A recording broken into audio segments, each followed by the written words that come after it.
or wit. Okay, he's pretty cut and dry, and I agree with a lot of things that he says. But the one thing that the message that he gave us consistently was more time tests at every grade level. Okay, the culture has to change. The school community culture has to change, and we listen to that. And I tell you, we take that. We like I said, we try to balance what Darius and Doug are saying. We want kids to love school. We want them to get all those math facts, but we don't want to give them 150 questions a night, and we don't want it to be a negative thing.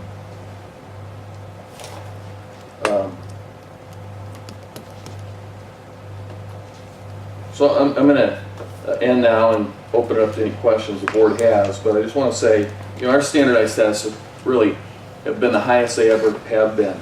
And so certainly a credit to the teachers and the curriculum and parents and school board and especially kids.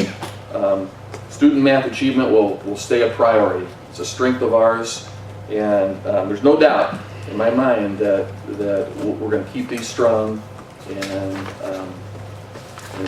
make some big improvements on this math computation. So, do we have any questions? I do. What do you, oh, sorry, go ahead, Rick. Matt, of the, so you suggest about the, and I look at these numbers in terms of getting folks to summer school. So I agree, need to be more aggressive about doing that. What it mean tangibly, substantively, what does that mean? How, if people don't, if the issue is people are just resistant to doing it, and I don't know if that's the issue, what can we do to help with that? Well, and actually, I'm going to kind of go out on a limb and say that 9 kids in one grade level go to math summer school. That's a high number for us. It hasn't been that high. So that's better than it has been at one single grade level. But one of the things we're going to do is talk about what happens if they don't. This is part of our drop in math scores is kids that lose or are out of practice when they come back. And what's that mean when they come back? It means action math. Okay, it means they're going to. That's one of the consequences, but that's one of the things. If kids are at a certain level or below a certain level when they come back in September, that's an automatic action math. Action math's not an optional activity.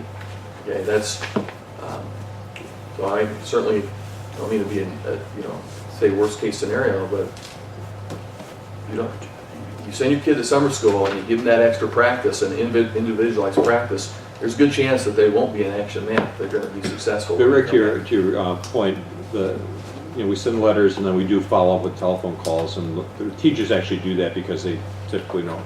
And this can't turn into like a parent blame thing, because parents do have, it's not always possible. Right. We'll try what we can do and try to encourage more, but at the end of the day, it's up to the family. Gina, do you have a question? Yeah, well, how are you going about teaching them strategies? And when do you start doing that? Because you can't have fact fluency without having strategies. Well, I'm going to open this up to ask teachers if they want it. I think they'd be more qualified and give you a better answer than me. I mean, I see the 3rd and 4th grade teachers here, which is great. Thanks for coming. But really, this is a 2nd grade issue.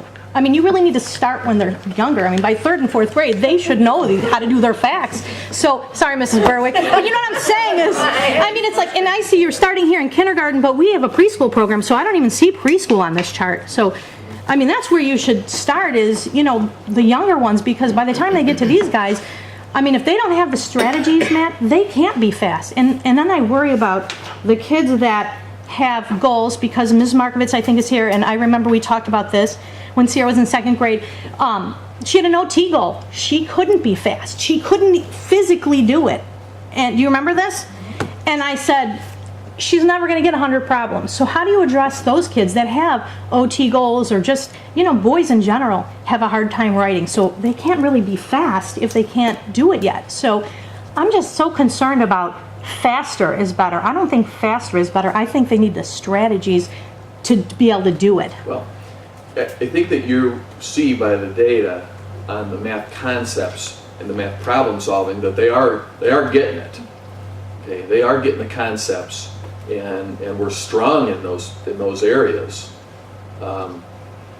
Why math computation is low is something we're struggling with. Okay, and we have been, and that struggling with it's been a priority for us, and it's been frustrating, like I said, because we think we have made the right adjustments, and we think we're confident kids are going to do well. It doesn't happen.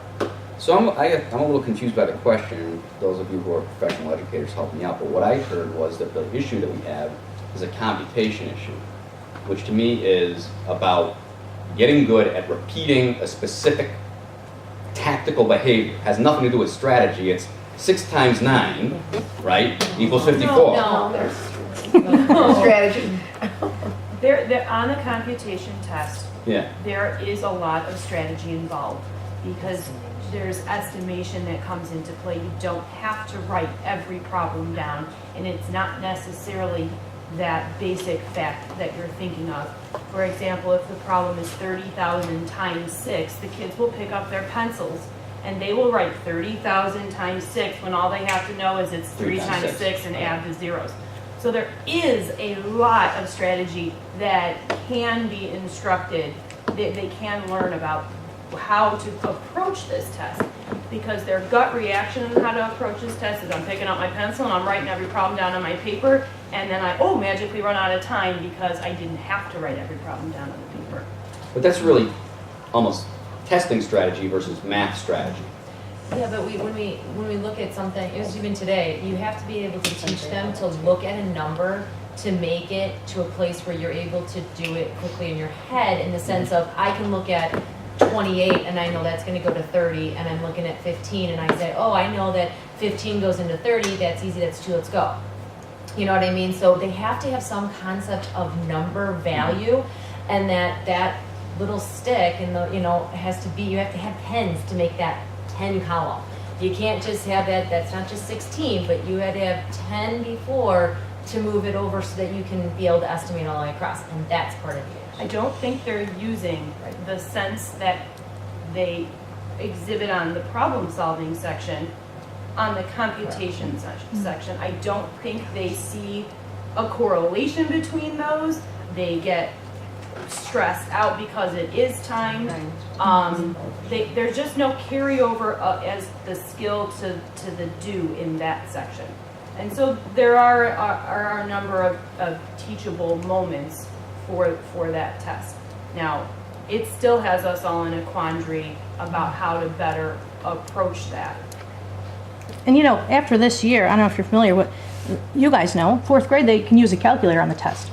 So by then, it's really like, isn't it, Certain sections, not computation. Oh, not computation. Yes. Well, on ITBS, I know, but I mean, I'm talking our state test is the ISTAT. They can use, but they can't use it on computation, just on the other stuff. Okay, I wasn't sure about that.